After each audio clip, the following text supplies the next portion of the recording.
I'm Jen Taylor Skinner, and this is the Electorette. On this episode, I have a conversation with social scientist Dr. Bella DePaulo, who joins me to discuss her new book titled Single at Heart: The Power, Freedom, and Heart-Filling Joy of Single Life. The book tackles some long-standing myths about single life and counters the negative narratives and warnings about remaining single, particularly if you choose to remain single for life. Dr. DePaulo challenges these ideas by citing research and studies that show that you can actually have a deeply fulfilling life while single. We also talk about this from a legislative perspective, and that legislation and policy often centers couples and families. Dr. Bella DePaulo, thank you for joining me. Thank you for inviting me. So I would like to start, if it's okay with you, with talking a bit about your own story, because I was reading an essay that you wrote for Huffington Post. It's titled, I'm 70 and I've lived alone my entire adult life, right? Yes. And it's a really great essay. I'll put a link to it in the show notes, but I was really struck by your bio because it Yeah. reads, Bella DePaulo has always been single and always will be. Right. And I laugh because it's so declarative and it's so final, and I just love it. So Yes. tell me about the moment in your life when you knew that you wanted to be single forever. Yeah. Thank you for mentioning that about the declarative statement because so many people who are single kind of hedge and they say, oh, well, I'm single, but you never know. No, I'm single and I'm going to stay that way. And I love it and I choose it. So when I was growing up, I never knew there was such a thing as wanting to be single, choosing to be single, staying single your whole life. So I kept expecting to change my mind. I mean, I liked being single, except for all the ways that single people are treated like they're lesser than. But, that aside, I liked my single life.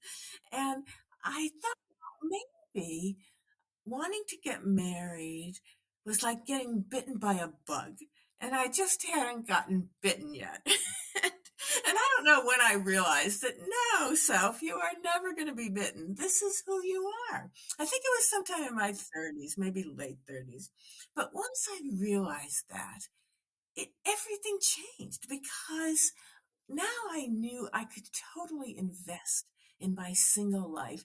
I didn't kind of I no longer thought to myself, well, maybe this will change, maybe I'll want to be in a couple and I'll want to live with someone. No, no, no, never, never, never. And it's just been so joyful to get to live the way that is authentic for me, that's most fulfilling and meaningful for me.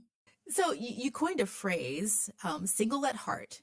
And with that phrase, you make the distinction between being single at heart and just being single due to, let's say, defeat or disappointment, or it's my plan B, or maybe even out of fear. So what exactly is being single at heart versus all those other ways that you can be single? Right. So people who are single at heart are powerfully drawn to single life. They're not single because, they were unlucky in love or they gave up or they have issues. Everybody has issues. They're single because they love being single. It is, in fact, they are happy and flourishing because they are single, not in spite of it. And they appreciate what single life has to offer, such as the solitude, the option to have as many or as few people in your life as you like.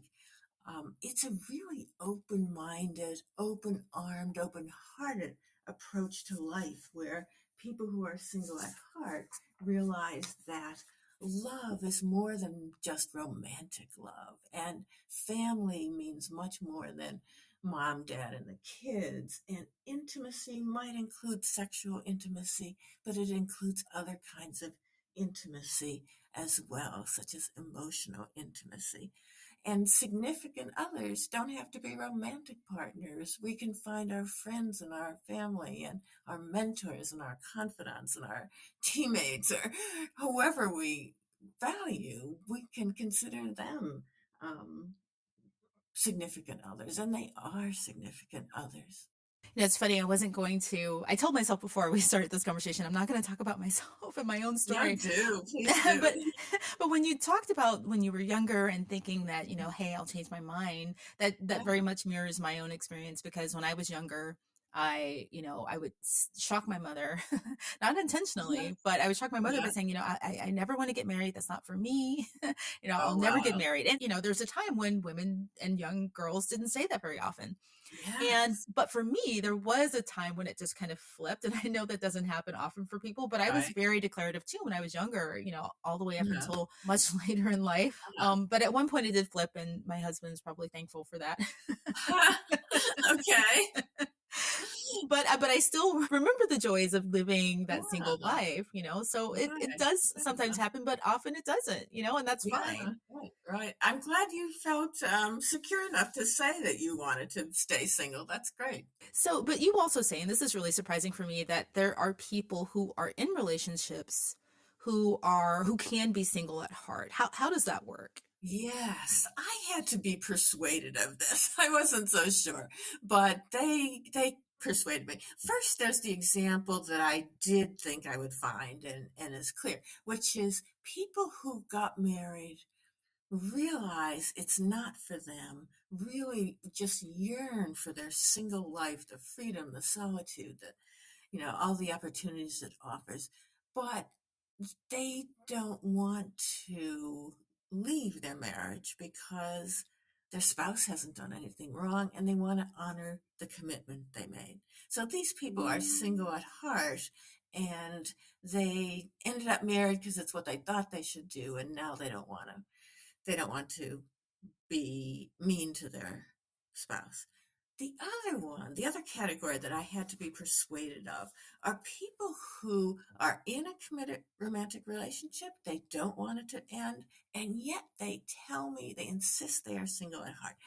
And what I see among those people is that they have very non traditional relationships. They often have their own space. Either they each have homes of their own, or they have separate spaces in the home that they live in, or they are very good at giving each other space without seeing that as a threat to their relationship. There are people who are more independent within their relationship, financially, in terms of what they do with their time, in terms of um, seeing their friends apart from their spouse. So they do have these single at heart characteristics, including loving their solitude. And so, yeah, I can see their point that they really are single at heart, even though they're in a committed romantic relationship. They usually don't score as high on the single at heart quiz as people who do not have a committed romantic partner, but they're in there. So I think it's pretty interesting. So you've done a lot of research, and you've presented a lot of research in your writing and in your book about the outcomes for single people Hmm. and how they view their lives specifically as single people, right? And one of Yes. the things that you mentioned in your book is that single people define their lives as being a process of growth and learning versus Yes. married people who sometimes say that they have given up on some big improvements. Tell me about Yes. that finding, because I thought that was really interesting. Yeah, Yes. please. Yes, so that was in a study of midlife adults and followed them over the course of a 5-year period and found that the people who stayed single were more and more into learning and growing and new opportunities, and the people who stayed married were less likely to say that. And sometimes they just said they'd given up on learning new things or personal growth and so forth. And that really captures the single at heart, the title of the book I wrote, which is Single at Heart. And people who are single at heart um, have what I call, or what social psychologists call, a psychologically rich life. That means they have new experiences and new perspectives, and they get that psychologically rich life by making good use of the freedom they have. So they have the opportunities within the limits of their resources and so forth. Um, they use their freedom to create the life that's most authentic for them. That might be pursuing their passions, whether it's social justice or artistic passions or writing or whatever it might be, or sports. They might use their freedom to care for other people. Some people who are single at heart told me that they were so honored to get to be with their parents as they were dying, and they could choose to spend their time like that. And other people used their freedom to go on great adventures. One person spent a year saving up money to go on a trip around the world by herself. So there are just all different possibilities for just continuing to learn and grow and become the person you want to be and feel that you really are. Yeah, and I just want to clarify, or just maybe play devil's advocate. So it's not saying that people who are in couples can't continue to grow. No, it's not saying that at all.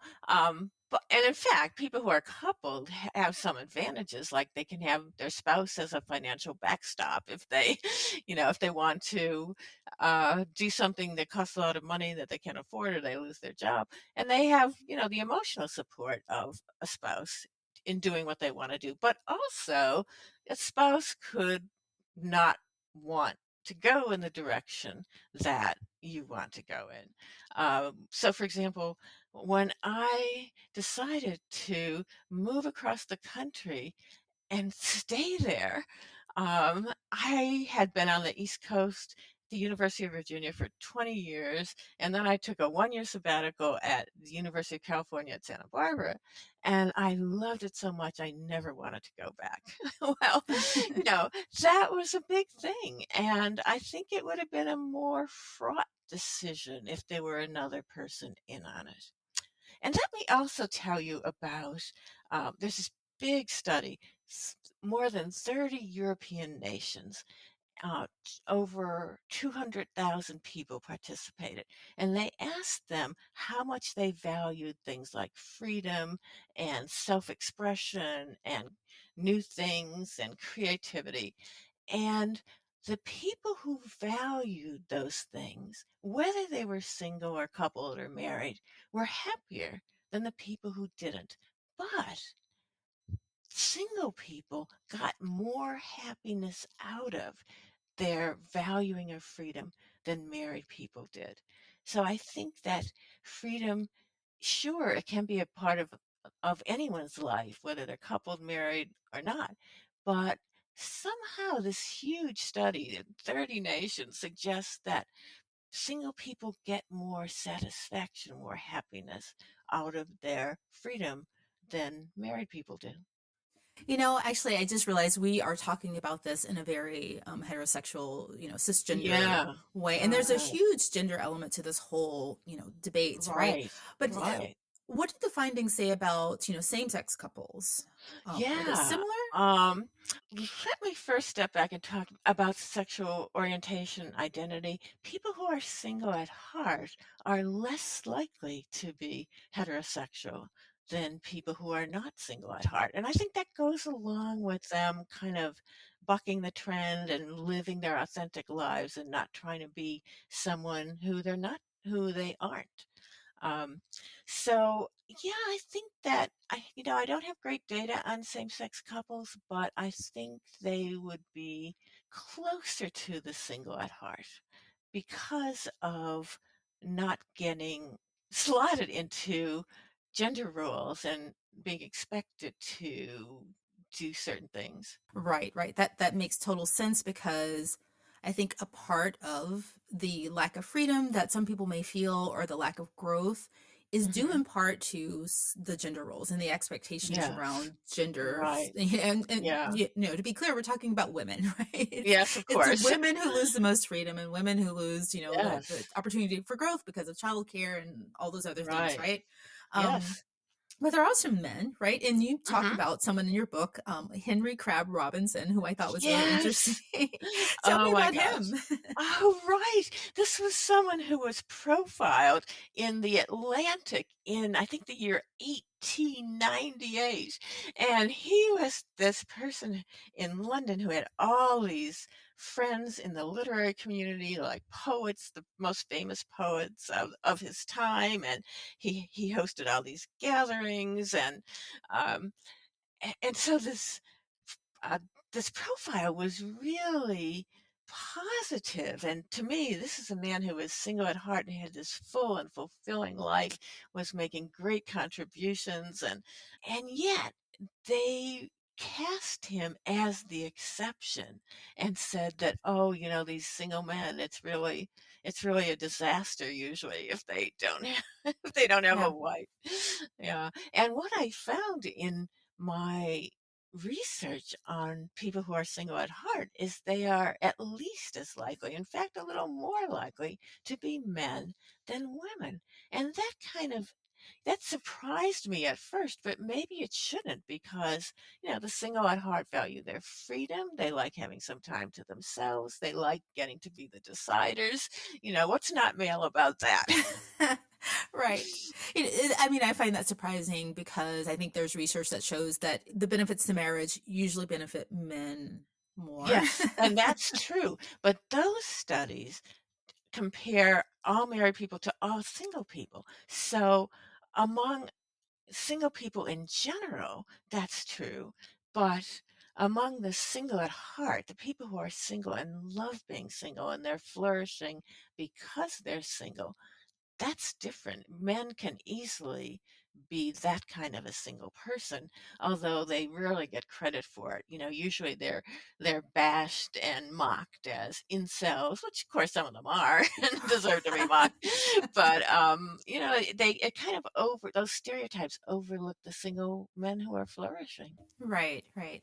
I want to go back to the single at heart definition and, how you, Yeah. define it because, you do say that it doesn't include people who may feel defeated or who've been unlucky in love. But, Hmm. let's be fair that there are people out there who are single and who may always be single due to Hmm. those factors. Right. And this conversation kind of leaves them out of it, but I think that they could benefit from some of the things that the research have found. What do you think about those people who actually Absolutely. probably want to be partner, but maybe they Yes. never will? Yes, I think it's very important to address them because they're disappointed that they don't have the life that they want. And they suffer from the stereotyping and the stigmatizing of single people. And I think my work speaks to single people more generally by saying, no, no, no, let's not stigmatize single people. Let's recognize the strengths they have, the benefits they have.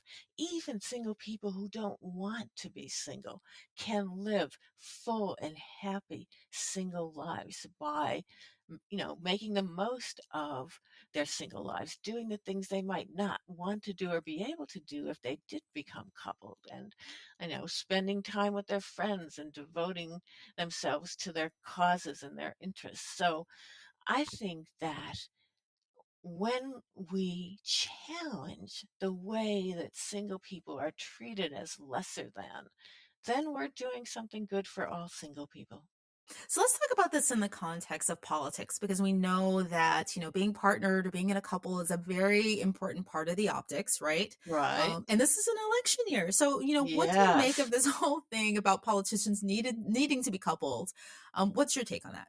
Yeah, it's not just the optics of how they want to present themselves. It's also how they talk about things. So politicians are always saying things like, we're for working families. We're going to do this so those hardworking families will benefit.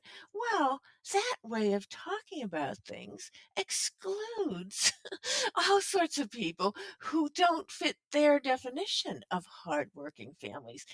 I think it alienates, say, single people without kids. And the irony of that is in alienating those people, they are alienating some of, on the Democrat sides, some of their most supportive voters, especially single Black women, vote overwhelmingly Democratic. So they should use language that includes them. And I think they also should be less hesitant to appear uncoupled and to highlight the other people in their lives. Like, why not bring on your closest friends that have been with you forever when you accept a victory or, you know, concede a defeat? So I think that by focusing on these kinds of words and images, they think they're appealing to a certain part of the electorate, which they probably are, but they're also losing out on people who could be on their side and who want to be included. And also consider how silly the term is, working families. Yeah, I mean, employers don't hire families, and some people in families are not great workers, like 2-year-olds. They're not that great as employees. Oh, you're so right. That you gave me a lot of food for thought. I hadn't really thought about it that way, but Yeah. when you lay it out that way, Mhm. the political narratives, Yeah. center families and couples, right? Right. Yeah, of course. Legislatively, they're centered, our tax Yes. code, like everything Right. kind of Yes. revolves around, and then, I think that the uncoupled part of our society is growing, right? It Because of these is. freedoms that you've mentioned. So that's something that I think Absolutely. politicians should pay attention to. Absolutely. One of the things I think a lot of people talk about when they talk about being single is the fear of dying alone. And, what's your take on this fear of dying Right. alone? Because you said people who are truly single at heart don't fear that. That's right, they don't. All of the people who shared their life stories with me, I asked all of them if they feared dying alone, and they don't. For one thing, if they want to have people around them, they probably will because on average, people who are single have more friends. They pay more attention to the people in their lives, whereas people who get married, not all of them, but research shows that on average, they start to marginalize their friends. They pay less attention to them. They pay less attention to their, to their parents once they get married. And so they are really focused on one particular person who may not be there once they are dying, right? And the single at heart have more different people. And at the same time, they are also more comfortable with solitude. Some of them told me they would be totally fine with it and would even prefer to be alone when they are dying. And a few people said the same thing, when you're taking that step, you really are alone, whether there are other people around or not. And people who study the dying, um, they all report this. It's just anecdotal, but it's a very common anecdote that sometimes let's say in a hospital room or a hospice or at home, all these people will be around the dying person. And then at some point, they leave to, take a break or get something to eat or whatever.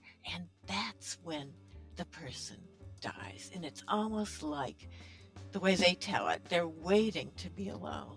Oh, wow. Wow. I've Yeah. never heard that. That is really fascinating. Yeah.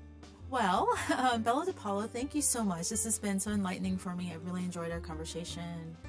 The book has been really helpful for me to read. And just thank you. Thank you for all of the work that you do. Great. Thank you. I really enjoyed talking to you.